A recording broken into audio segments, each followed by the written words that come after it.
sige, salamat. Salamat kayo sa moderator. Thank you po nga yun. Way kadiro. Masisingon ani nga mga panahon murag atuan na magbisyo. This plaza, di ba?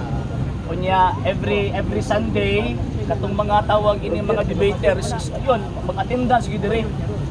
Ngano man kay kini man gud nga tawag ini nga iskutanan usa man gud ni kabutang nga kanang dili bitaw pangyutanon. Dili pangyutanon nga iskutanan, di ba? Bisan pa nagkadaiya ang ato ang gitawag og pagtuo, ang pinakanindot lang kay ang ato ang gisgutan nakasulat sa balaan kasulatan kunya nagbarog ta sa tagsa-tagsa nato ang gitawag og mga pagtuo. So karon mga higalag mga igsuon di pa lang dugay. Actually agang ganina is gusto ko ta ko mangutana pero di man naman ang moderator nga okay na. Siguro ako na lang siguro tong iribat ang mga pipila ka mga puntos. Si Kristo nagtukod og iyahang simbahan mosugot ta og sa dili. Saint Matthew chapter 16 verse 18 ingon niya, "My church, akong iglesia, akong simbahan." Pag-ingon niya nga, my church, akong iglesia, akong simbahan, ang buti pasabot, usa ka na kadeklarasyon nga kanang maong gitawag og punduka, dili na iyas mga Hudyo. Ang buti pasabot, new religion ang iyahang gitukod. Kung new religion ang iyang gitukod, buti pasabot, naa sa gitawag og new faith. Bag-ong gitawag og pagtuo. Dili pwede nga nagtukod og bag-o niya, murag gihapon ang gisunod kani adto. Dili pwede, ilabi na sa mga particular laws na gitudlo sa gitawag og mga Hudyo kaniadto. Remember, lahi ng Judaism and Christianity. Judaism, naa sa litawag anang ilahang kaugalingong pagtulunan, doktrina, at the same time, usa sila ka teokratikong forma sa gobyerno. Bot ipasabot, payo nag teokratikong forma sa gobyerno, ang ilang pagtuo, mausab na ang ilang balaod. Mura ba og tawag ining Middle East ba? Saudi Arabia, ang ilang pagtuo mao na ang ilang balaod.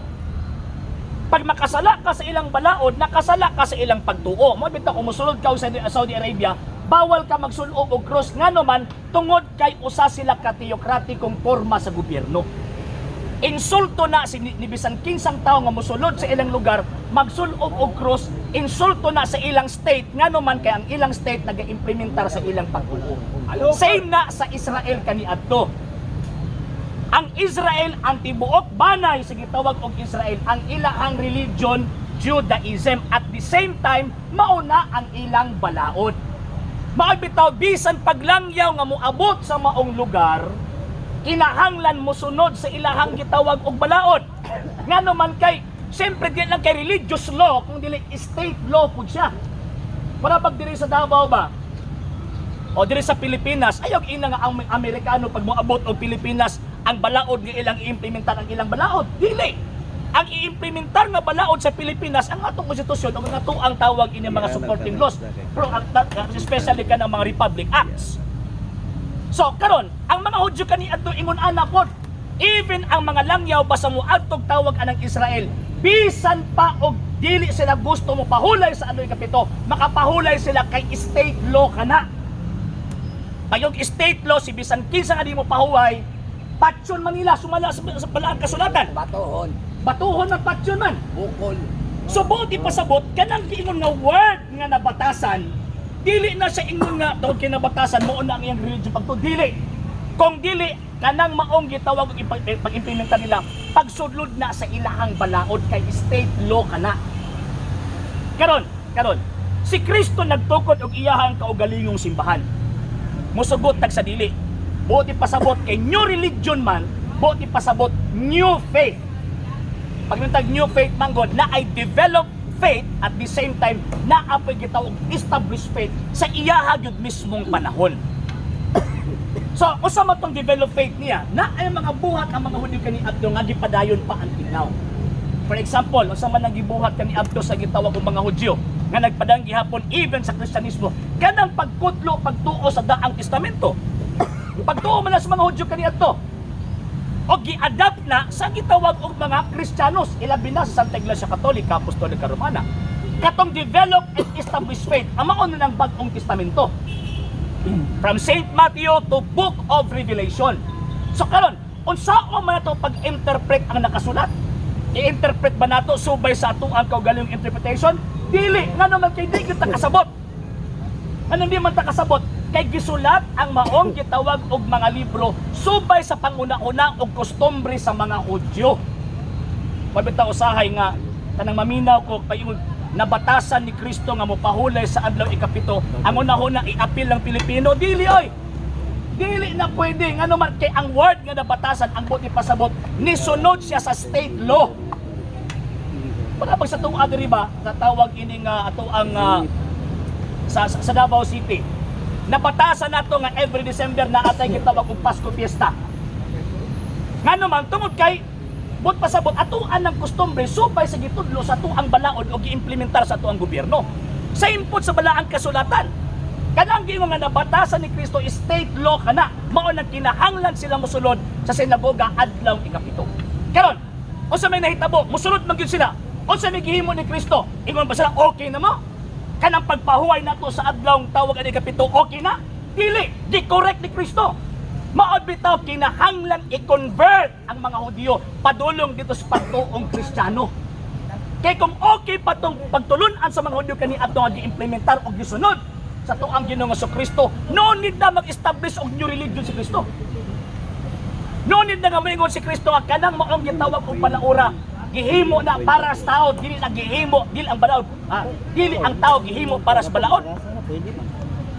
So buot ipasabot mga higalag mga igsuon, kung maingong tao bag-ong relihiyon, bag-og yun siyang gitawag kong pag-ibig.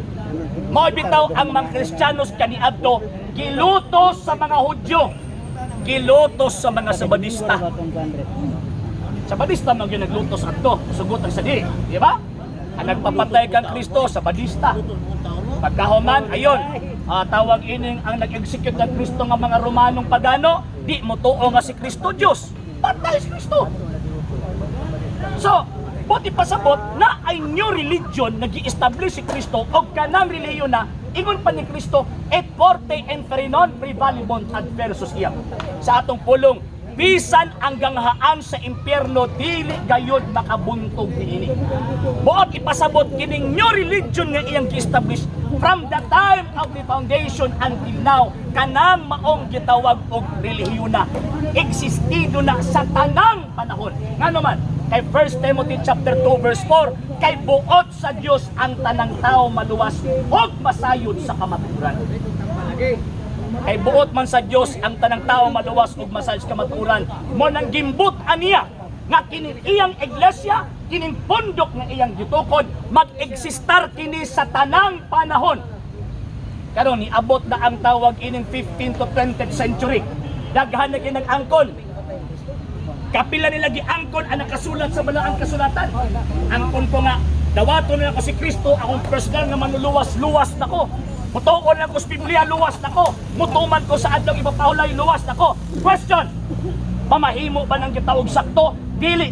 Bisan pagkamilyong beses nila ang kunon ang nakasulat sa balaang kasulatan, nagpabilin ang kamatuoran nga ang iglesyang gitukod ni Kristo before pananunga ng mga punduka kanang maong iglesyang kang Kristo na ana naglawig sa unang siglo hangtod sa gitawag og karon nga panahon.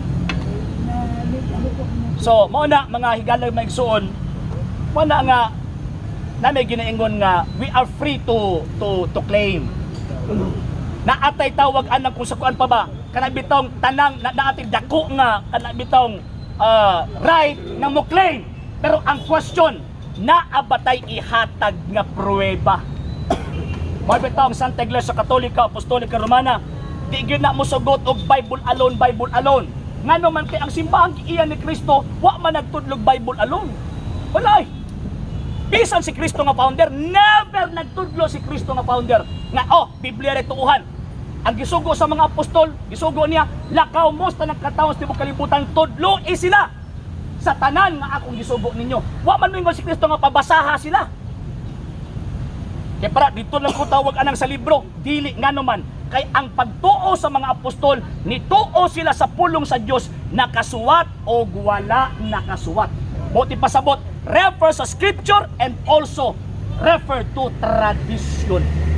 And that tradition, gitawag na siya apostolic tradition. Buti pasabot, kanang mga butang nga gipasa-pasa from the 1st century AD until now nga tudlo sa mga apostol. Even ang Biblia is a product or was a product of tradition.